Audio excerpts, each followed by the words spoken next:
You know when you have those flashback moments, or at least you envisage them when you grew up on the classic era of Hollywood films, or at least the end of the golden age, say the 80s, mid 80s, I'd say when it ended. And you think about those scenes where a someone wakes up from a bad dream where they realize that a vision of their future 20 years to 40 years down the road is not quite what they expected. And then I look to my left and I see a cat in a ripped up plastic bag wandering around in the background of this shot. And I think I'm having one of those moments right now as this cat tries to get into the set. So if you're wondering what is the rough sound in the background, it is that as I literally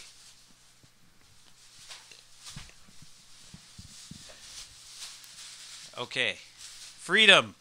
Let freedom ring. And freedom will definitely be a subject of this here podcast, the first ever of What's So Good About It. Where does a title like that come from? Well, you can probably guess if you think about the phraseology, I guess. But it's definitely a phrase that I remember from my youth as well.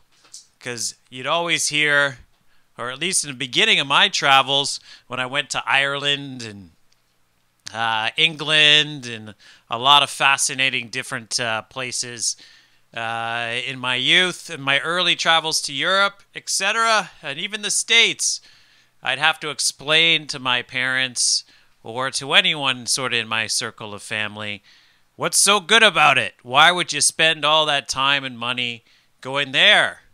Well, here we are many, many years later, and I'm still kind of explaining what's so good about it.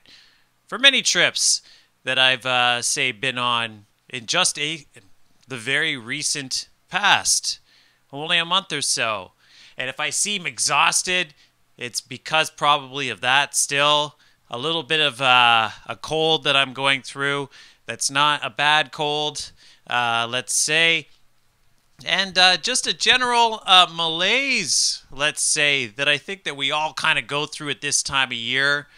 Let's say that a park enthusiast dark or blue period is probably earlier than January, as it is commonly known in North America as being in January. Let's make a light adjustment there. You might see me better. Which really wouldn't matter for the podcast anyway. So yeah, I guess this is an official first podcast episode with video, of course, for you on YouTube. Bar anything in the, in the edit that I can maybe take out. I don't think so. I'm going to try to do it every time as a straight rant, unedited, to give you like a full color of, who I am, I guess, more off camera as we get close to another anniversary of the channel and I realize that the off camera me is still not quite reflected in the on camera me. As I look back, especially at a very busy vlog period, of which is probably going to be the busiest ever in the channel's history, maybe, considering how many different places I managed to take in. Even talking this loud or at length for only 44 minutes, whew, my jaw's hurting. I do work in an industry of which I got to gabber away for a certain amount of time, but I guess that's the one difference that I have noticed in the vlogs over the years, is the presenter's voice has suddenly come into play a bit more. So I don't know. I think maybe I'm going to try to get away a bit from that, even though being articulate is always a good thing, and I definitely want to come across as that. This cat is about to create another disaster in the background. Fortunately, that did not happen. So what are we going to talk about in this episode? Well, I have to definitely talk about my recent travels in Florida. For some reason, we're not recording on the main camera again, so we're going to make an adjustment. And then we're going to talk about some of the rumors in the future as well. Mainly stuff like Thorpe Park. We'll talk about, my trip as well out west and my impressions of those parks. Probably going to have to talk about Fantasy Island because it is essentially probably the biggest park as far as what's to come in the local area is to be excited about, I guess, in a way. And then, going to talk a bit about the channel because things do have to change. And like I said, there is an anniversary coming up. And because of that anniversary, there's going to be some reflection on what should change as far as the future is concerned for this channel. Yeah, and then obviously we have a new podcast to talk about. So there's a podcast. I was always kind of reticent to even start one of these things because everybody has a podcast. The last time at checking, we had 500,000 people had podcasts, but that's probably over 1 million by now, thanks to a certain condition of this social landscape, let's say. But, I'm going to not talk about that, at least not yet. Let's talk about travel, because that was the biggest question that I think I've gotten in comments from the videos that have been posted recently on the channel. And it has not been short of experiences, one of which I do need to share, really built on my own probably anxiety created around, let's say a situation where you had to be locked in for the better part of 16 months. That would be waiting in line to get the pre-clearance to fly out of Canada into the United States. I got a lot to say, a lot to talk about this trip, but let's just start with that line, let's say. Now, I don't know if it's too much to ask, but I would just have a general consideration for anyone that's, say, waiting in line last minute for a flight. You can see the angle of the board in this shot, but, I'm not going to change that because this is being recorded on a different camera anyway. But the bottom line is it was very nerve-wracking because I did leave 4 hours before my flight. That was still not enough time in order to have a sense of security while in line while flying to Orlando. I'll talk about Canada, say, after this because it was a domestic flight. It was a completely different experience. But when it came to the Orlando flight into Orlando, first of all, the flight was packed. It was generally like a regular flight. Even though we all had masks on, the whole protocol of the flight itself and the experience itself was no different than, say, I've ever had on any flight. And I'd say that was the same for pretty much every flight that I had of the 5 that I partook in the month of just this past October. That being said, the flight coming back from Orlando was definitely much less busy. In fact, it was to the point where, for those of you that know the aviation industry and you wonder about the cost of actually putting a flight into the sky, whether or not they were taking a loss on that plane being in the sky anyway. But thinking about it, they probably had a full flight coming back. So, yeah, I guess it balances out. But if you're looking to kick back in that dream position of having all 3 seats available to you so you can put the armrests up, that's only going to happen on your flight back from Orlando at this stage, not necessarily going down. Going down, it was definitely a lot of people talking about their week-long vacations and even longer. Always like, with the kids for like a week and a half in November or October. It's kind of weird. And that's also another thing I got to talk about when it comes to the attendance of those parks during that period, because it was crazy packed throughout. But getting back to that line, and the line, like I said, I saw the pre-clearance line, and you get in this little like pre-waiting area where you're like, okay, it zigzags as a cattle pen. It's like 4 to 5 rows long.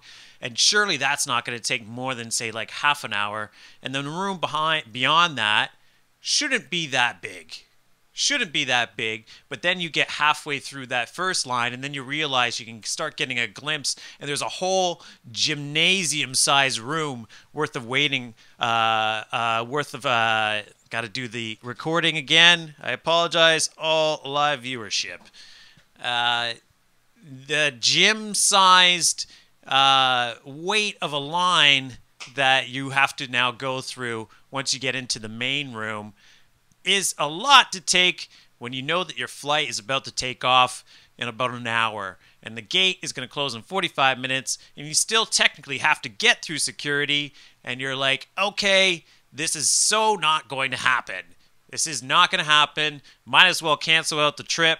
And the biggest consideration when it comes to traveling during the current time, and this goes for the future of any type of plans that I have traveling again, is that you're making a major investment and commitment into planning that trip and basically saying, okay, I'm going to throw down a certain amount of money and make all these reservations and bookings. Sure, you can cancel probably 2/3 to a half, if not more, of those bookings, but you're still technically, it's a big headache to book all of that and then have you not be able to travel only a couple of seconds or hours beforehand, finding out that you may have tested positive, which is never a great situation, because then you automatically have to cancel out that entire week.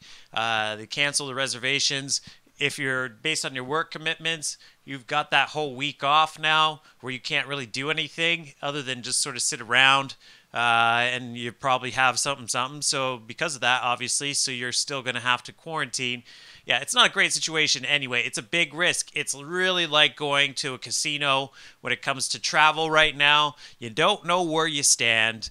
And, that's just the commitment or the risk that you now have to take. And I knew that going in, but there was definitely some sweaty palms. And you get already into that situation. You've passed that point. You've gotten into the line. You're waiting to show all your documentation to the American Customs and to basically get cleared to get onto your flight. You're finally there. You're in the line, but you're late. You're as the situation went with me in that lineup initially. Holy cow! I never thought that I would actually get to the flight in time. It basically boiled down to I had it timed out by queue, and I was trying to work out like how each stretch of the line would actually.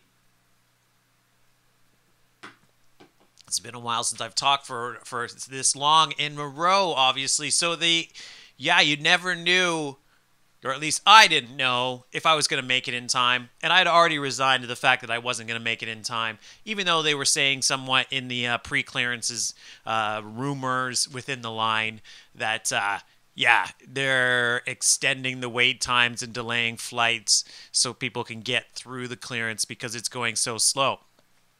Didn't matter to me because these guys behind me that were going to the Arizona Green Bay game that Thursday, or the Thursday nighter, were driving me up the wall because even though their flight left 15 minutes after mine, they decided to moan about the wait for a consecutive hour and a half to an hour and 45 minutes, or it really felt like a day and 45 hours.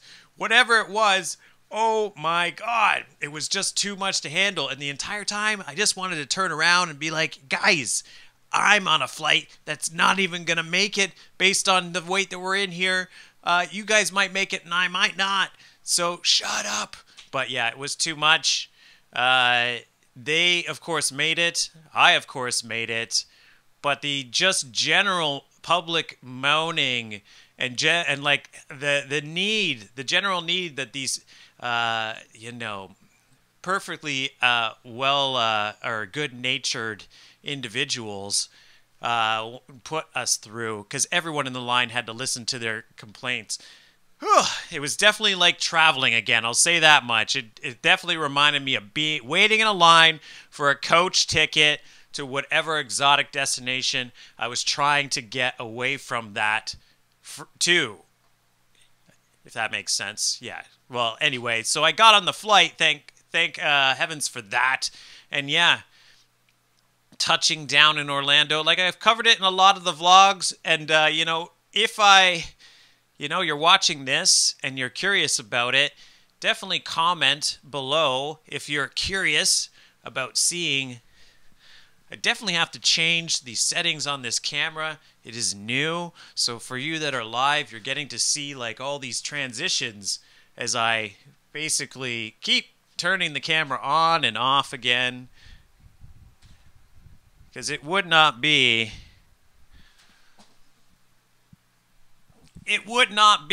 a coaster daft / first drop experience without some technicals in the background. So welcome, new camera, and your 5-minute record setting for some strange reason, even though you're the same camera as the one I had before, just slightly newer.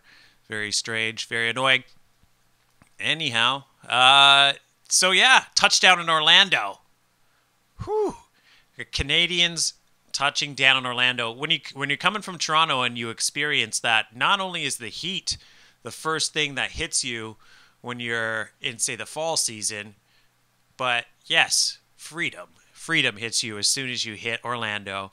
And yeah, I definitely, as I've said to everyone that I've been around since, or that I've recounted the experience to since I've been here, or since I've been back, yeah, it's definitely a great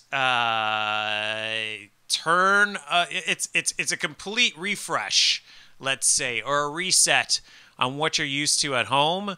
But at the same time, it is a little nerve-wracking because they only know what they are experiencing versus where you come from in Toronto, where everything seems to be covered in a plastic bubble. And if you look the wrong way for any amount of reason, for an extended period of time, then there suddenly is a group of people around you that are asking you, what's wrong, what are you looking at, can I help you? And you're like, I just want to be left alone, just leave me alone. Yeah, whatever. So not great for anxiety. Yeah, it was a lot to sort of take on initially. And then I find myself at the end being like, I don't want to leave here after 5 days, and being like, I like the fact that it feels relaxed, that everyone's just sort of like carrying on a bit normal. People are yelling at me from cars and saying various unfortunate slogans. But that's no different than anywhere. Yeah, and it was just felt a little bit more normal and nice. And, you are playing that roulette when you come back from the vacation, because you do have to guess whether or not you're going to, say, be compromised with something on the way back, which fortunately did not happen. But let's just say you do get a bit more guarded. I'd say midpoint of your stay, as you start to get a bit more cautious about not getting put into the condition or state where you can't actually go home. So yeah, it's a double whammy in that sense. A lot to take on. A lot to really consider when it comes down to if you do have nerves, you're not going to like it.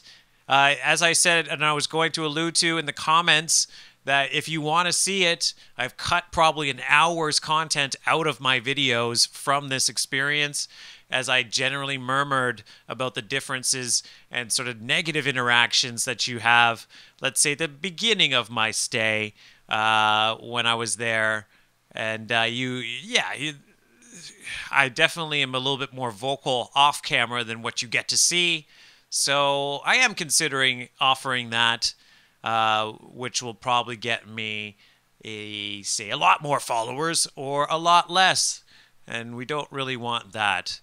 The cats around here, I've never liked it when I've done these vlogs, as they just get disturbed by the long, elongated tirade or length of my voice conveying various things that should maybe be left inside my head. Anyhow, that's why the camera is shaking, and it's not because of my unsettled nerves recalling Orlando. Yeah, so why am I saying that? Another reason being, yeah, the negative aspect of doing vlogs and the interactions that you do get. Like, culture is changing. People are catching on to vlogging as being maybe a source of income, let's say, from a sort of, I don't want to say blackmail, but there was a situation that I'd had in Orlando or at Universal, which I definitely cut out of that video after originally posting it.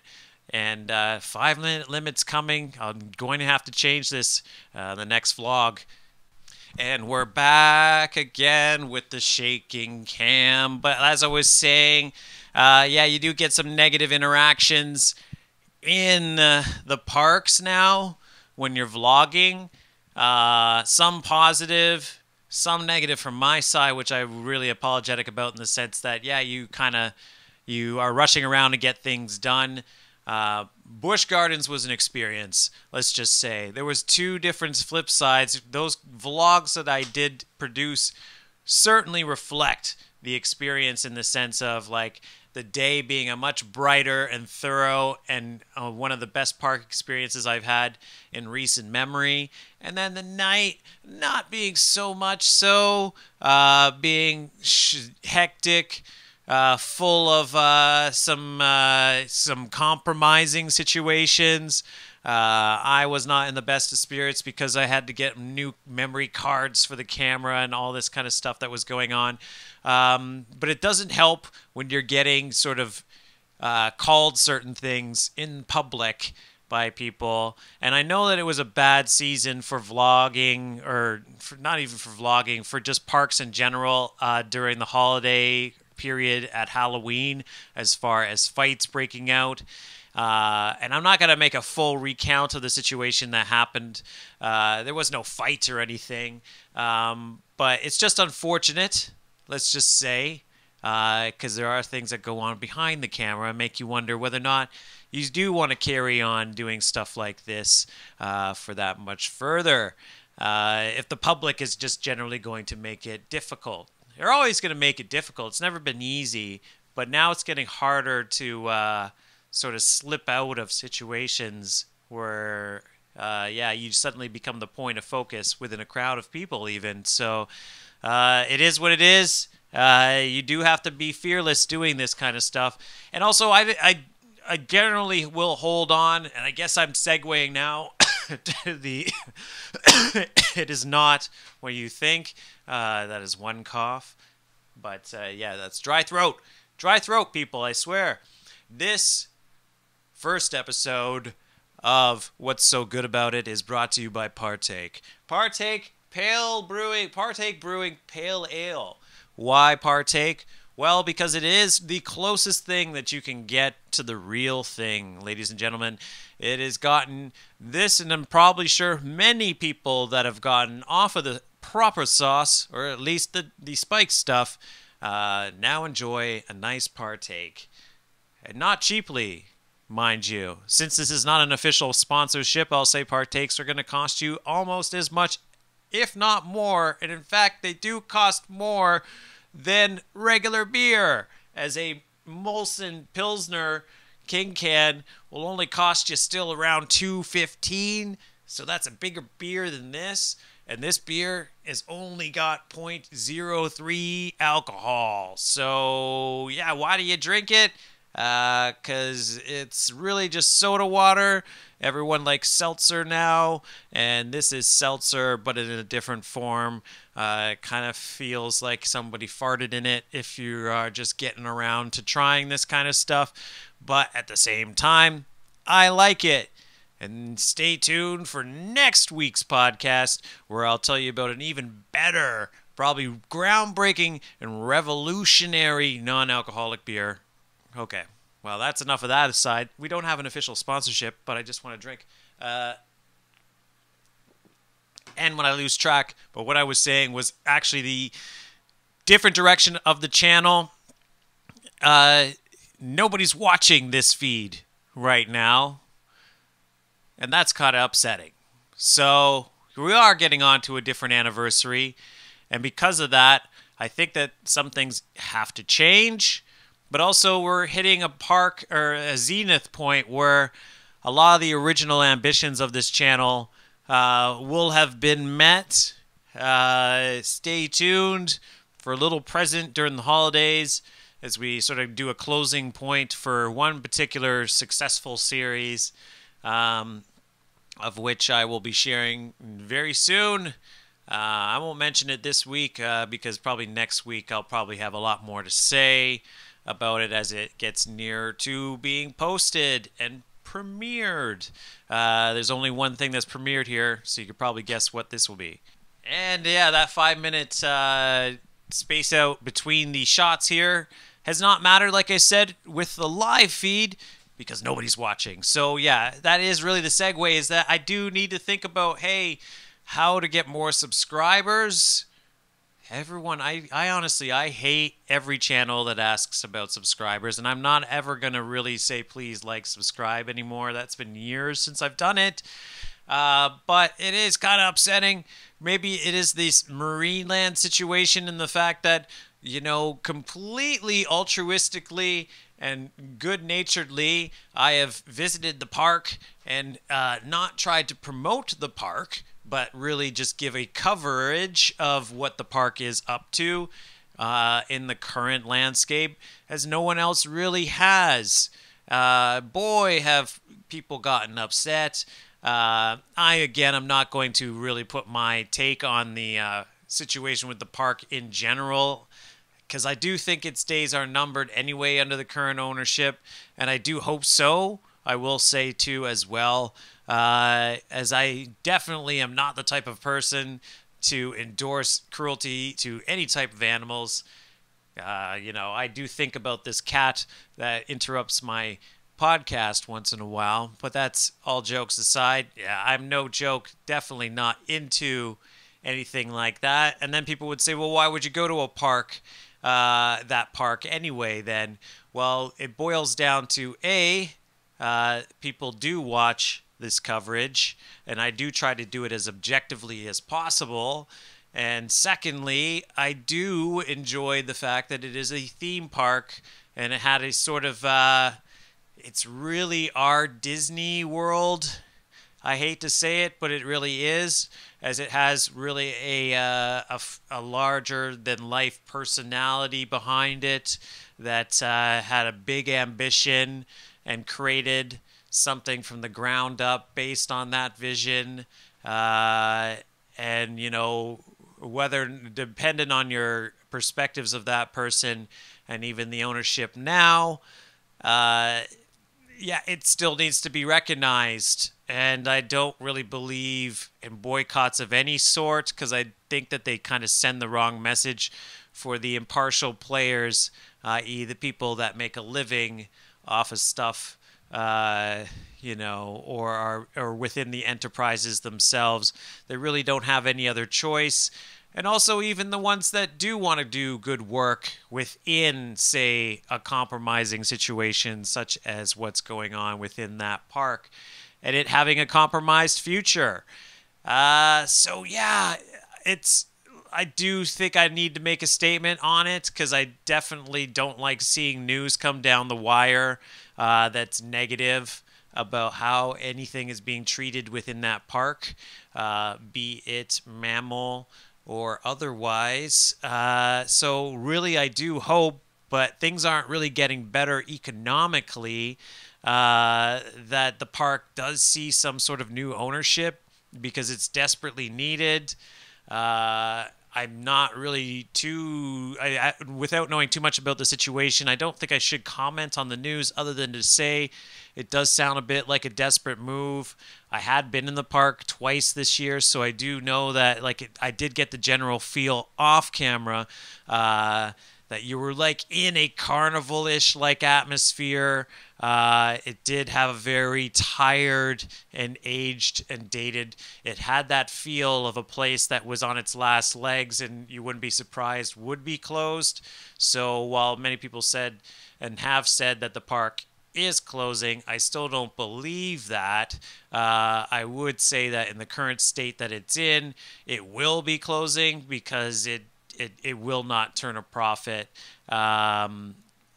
in the foreseeable future to keep it afloat, especially with all that land and just the general rapid expansion of the world in general, theme park or otherwise.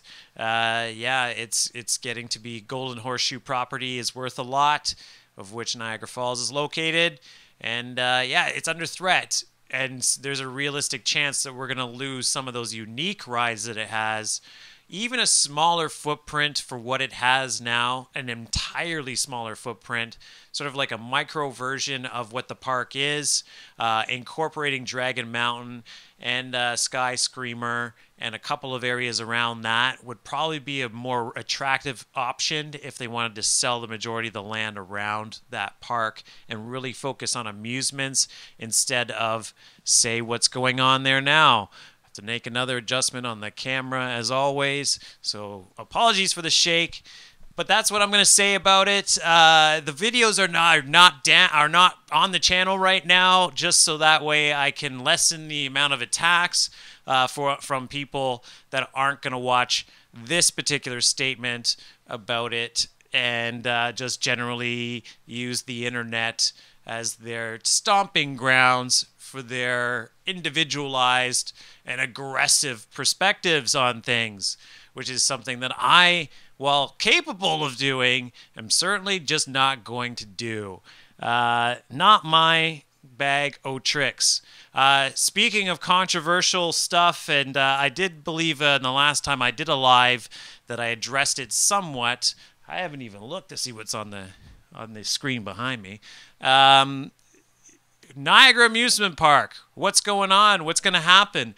Well, I think that when you look at Indiana Beach and the developments there, we're getting a better picture of the time frame for when we can expect, say, any major improvements at what was formerly known as Fantasy Island.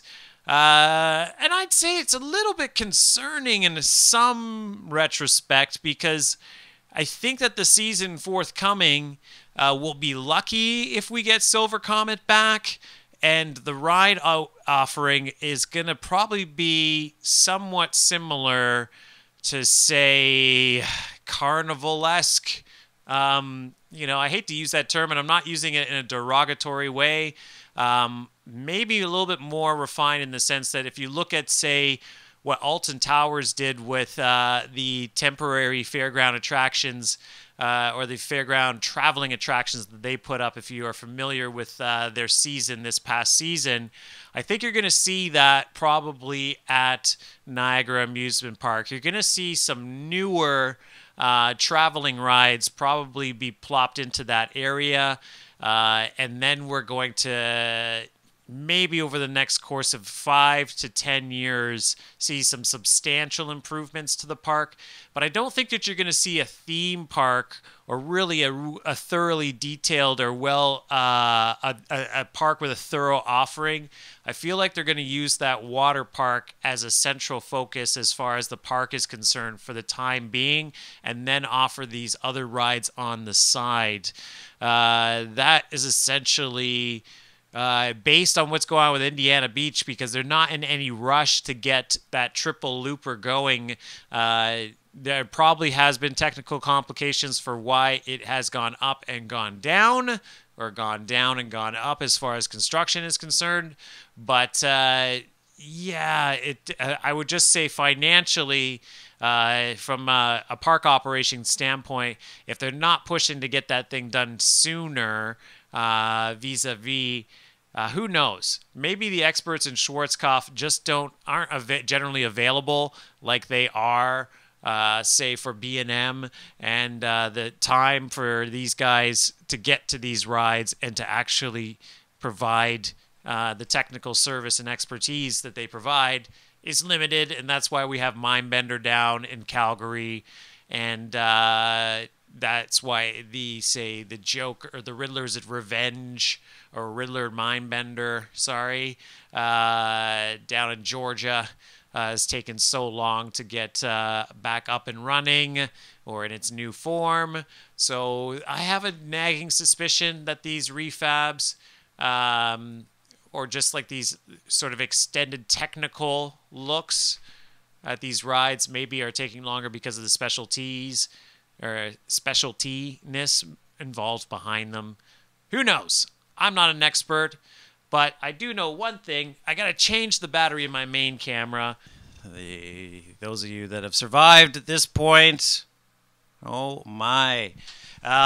So many technical stuff. Shooting in 4K is never easy anyway because of, just because of Sony and their overheating cameras, really. And for some reason, my commitment to them as a provider of the camera work or camera equipment for this channel. So if you're ever curious, while I make endless changes on this lighting that I'm still not even satisfied with, well, there you have it. Oh, what else am I supposed to be talking about in this podcast during that very long break? Well, yeah, the camera battery cannot even keep up with that schedule.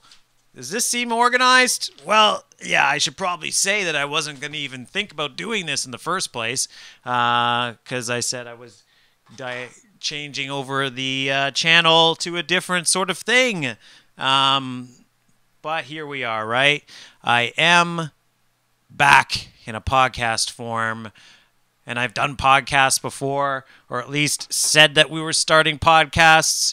And those things didn't really work out in the titling of which they are now still on the channel, available in some form or another. Well, I hope that this isn't going to be another one of those situations. But, you know, I do run my mouth about certain things. And we've had the studio before. I'm thinking about changing the studio. As you can see, this is a different setup. The green library studio that we were in before, while a nice little setup, it is not prone to intrusion from, say, other people that live in this building that have their full right to enter that room at any point just to see if anybody else is in the room, despite COVID rules attached to that currently. But I think I should probably end things before we get on to sort of like a topic that I don't want to end the podcast on. But Thorpe Park had some exciting news as far as the future is concerned. I guess I did finish my Fantasy Island / Niagara amusement park rant.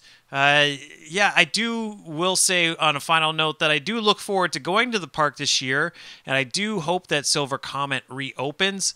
However, I don't anticipate anything exciting in the near future from that park. Thus, it probably won't have a significant representation on the channel, although there'll be plenty that will be covering it anyway. But it does seem like it will be a bit of time before, say, major channels get down to that park, as a reride on Silver Comet and, say, a Tilt-A-Whirl isn't going to have them running down the whichever dash highway series it is. I want to say I-90. I hope that is a random guess that it's right. Anyhow, as far as exciting news, everyone's talking about Thorpe Park's new attraction. Everyone's also talking about Pantheon's new POV, which just actually launched today for time reference sake, here being the mid-part, dead center of December. Excited about the Thorpe Park attraction because it definitely bodes, it changes certain things when it comes to near future plans if they allow us to travel again after this winter. Yeah, because I've been planning to go to the UK for quite a while for a park-specific tour, and that hasn't happened yet. And this may be the time for me to look into that, maybe in the longer term, unfortunately, because I would like to get on that ride and review it for you all. Partake. I think I spent too much time on that partake rant that the camera battery actually went out, and I'd be done by now. But regardless, yeah, I definitely need to get onto Icon, and I need to get on Valhalla and Blackpool, which is the only real park that I've been to in the UK. And I have a sort of big event coming in the next year that I was planning a trip around. So stay tuned on announcements about that, because it either will be happening a long time in the future or sooner. Once again, thank you for bearing with me live, as this live feed will be up for a bit of time before I get around to the edit of this particular podcast. Moving on. So, yes, the Thorpe Park coaster is definitely something I would probably want to ride in its debut season. But because that would mean there's a huge chunk of parks and rides that I want to get to, who knows, they might open the Ultimate again eventually after years of tinkering. And also that Fantasy Island coaster, the Odyssey or whatever it's called, that thing might finally be open by then too. So there's a lot of reasons to push back a trip in the UK. And who knows what other parks might have up their sleeve before then. We know that Chessington will probably have a ride as well by that point. So there's a good reason to stay put, unless you're the type of person that goes to the UK every year. Can kind of fit those parks in.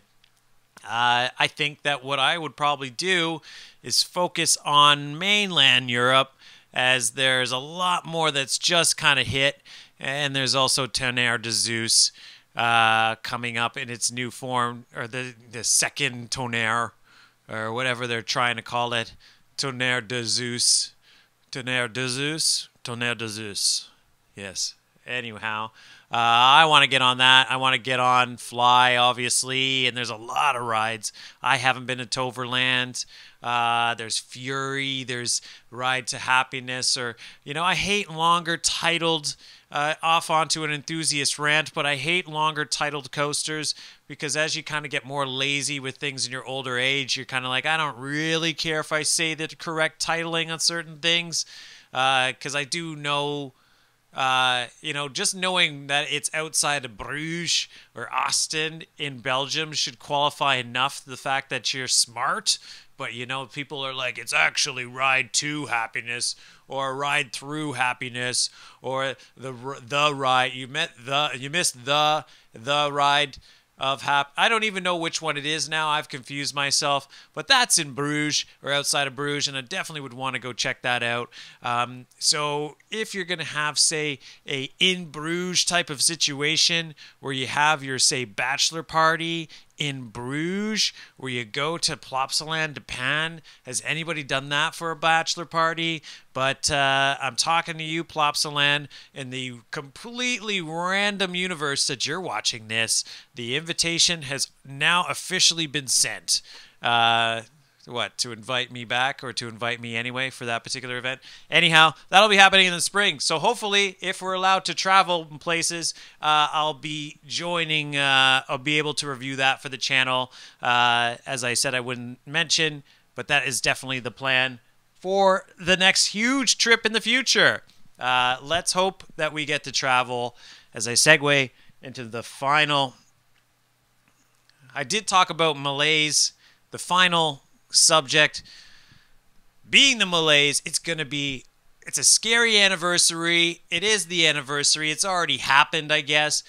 I worked at the airport 2 years ago, and I do believe this was the first point where I heard those dreaded words, coronavirus, which is now, like, again, with this lost couple of years of our lives, it's hard to believe, even more so, even though it has seemed like 2 years, that 2 years has actually gone. But there are 2 years that are gone in the actual sense of things. Gone are every aspect of what we formerly knew as our lives. 20 years gone from another crazy event that took away a lot of different freedoms and sort of perspectives of how we lived our lives. It's a crazy time, and this isn't this channel is too young to get into any type of conspiracies or to really provide any perspectives on what's going on with the new variant that we're all supposed to be afraid of. So I don't know. I just worry about people keeping their sanity during the holiday period. And here I am hoping that will be the case. Because, yeah, I certainly will be fine. But it's hard to plan for things on the channel with so much uncertainty in the future. All right, this is another 5-minute block done, so I'm going to wrap things up here. So I don't know, like I have now a bit more time to reflect, as I feel like something might come again to give us all this time to reflect. But I do have to, again, sing praises of what was a period of time or a period of our lives where I certainly took it as an opportunity to expand things with this channel, and now feel I'm at the cusp of a general malaise with the channel where it definitely needs to change direction from what it originally was conceived as, and see what the next step is. I do, with full disclosure, have another project that I was working on that hasn't seen the success that I had once or envisioned that it might see, or it hasn't caught fire in the way that I had hoped. But I feel like I'm going to take the reins of that into my own hands, much like I have with this channel as well. And that means that I'm going to probably work a little bit more on that kind of content than, say, content for this channel. At least the amounts of the content. ROI is a very important thing, return on investment, and when you work on out not only just, say, monetary situations for how much it costs to go to parks and stuff like that, or to travel, you do have to think about time, and time is the most important thing in our lives. That is the most valuable thing in our lives, and because of that, there's a certain amount of ROI that you kind of hope to get. And I wouldn't say that I'm meeting any of those objectives quite yet with the YouTube, unfortunately.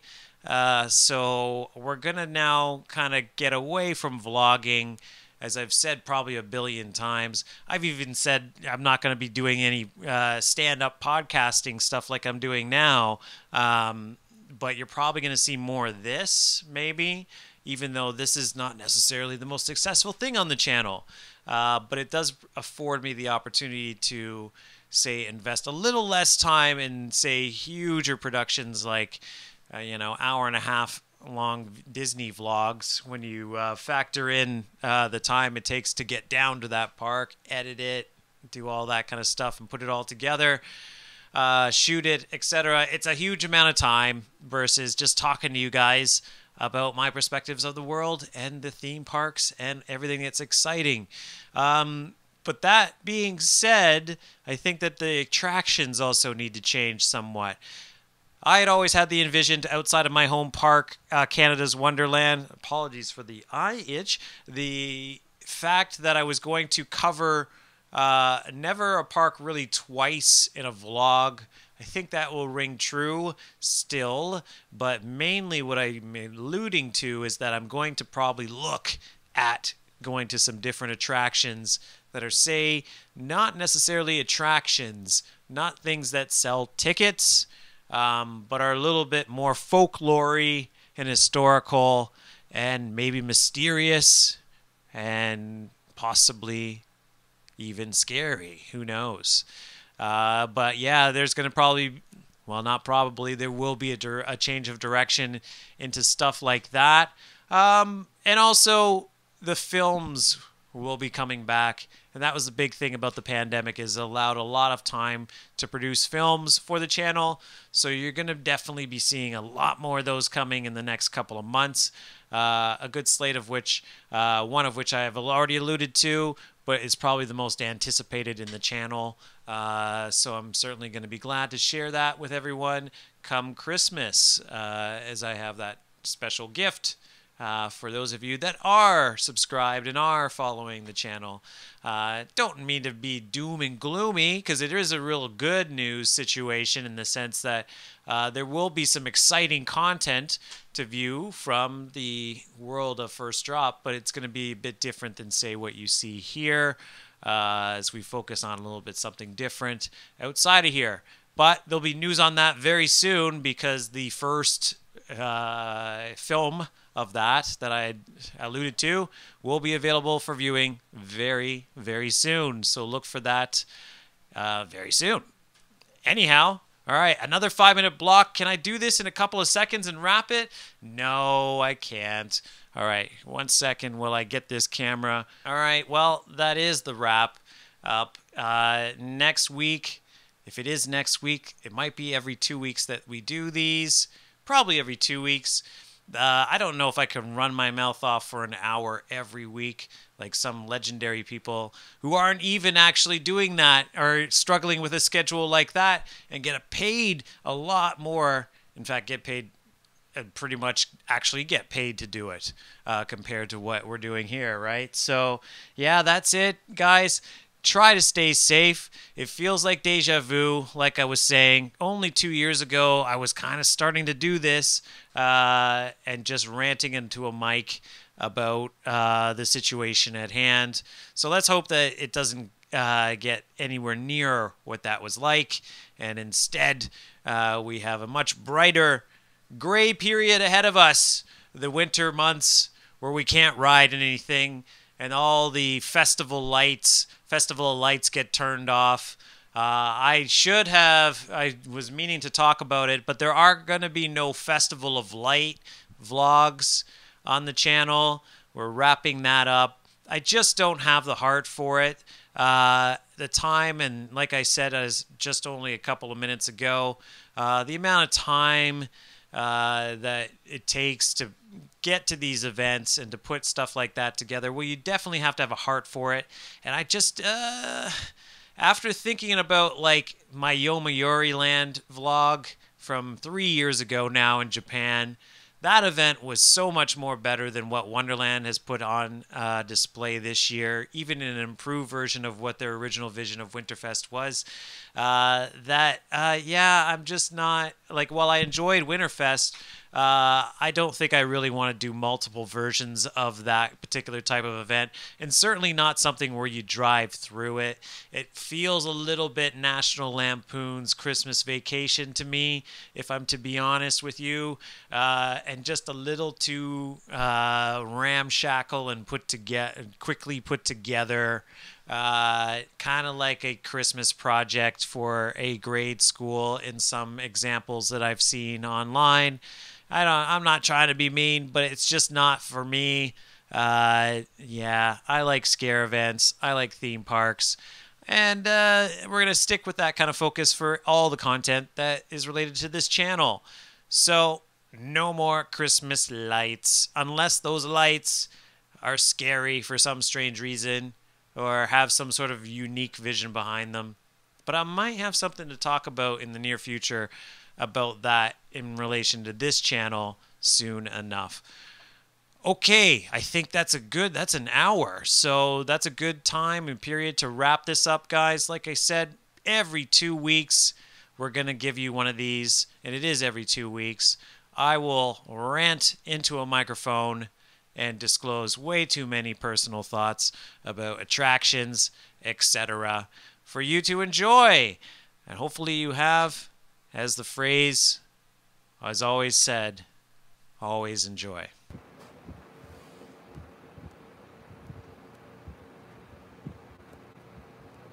Always enjoy.